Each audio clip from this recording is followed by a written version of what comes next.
கையில் குத்திய பச்சை காய்வதற்குள் கண்ணை விட்டு மறைந்து விட்டார் அம்மா.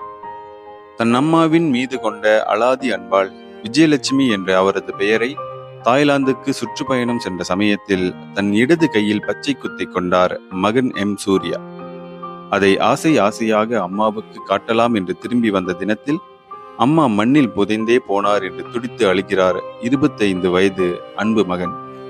அம்மாதான் எனக்கு உலகம். அம்மாவுக்காக நான் எதையும் செய்வேன்.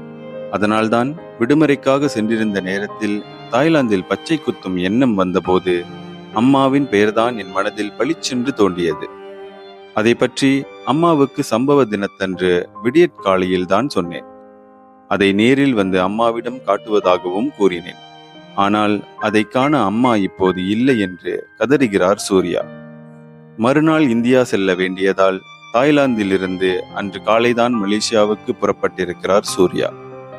ஆனால் தாய் புதையுண்ட செய்தி அறிந்தவுடன் ஹேலிங்கில் 600 ரிங்கிட் செலுத்தி தலைநகரை வந்தடைந்தார். 6 தினங்கள் கடந்தும் அம்மாவை காண முடியவில்லை என்ற துயரம் தாழாமல் அவர் அழுது துடிக்கிறார். அம்மாவின் உடல் கிடைத்தால் போதும், நிம்மதி என்று அவர் அலைக்கழிய வேண்டாம்.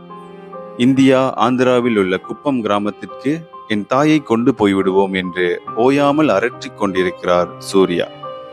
ஒவ்வொரு நாளும் காலை 8 மணிக்கெல்லாம் சூர்யாவும் அவரின் தந்தை மாத்தையாவும் மீட்பு பணி நடைபெறும் இடத்திற்கு வந்து ஏக்கத்தோடு நிற்கும் காட்சி பார்ப்பவர்களின் கண்களை குளமாக்கிவிடும்.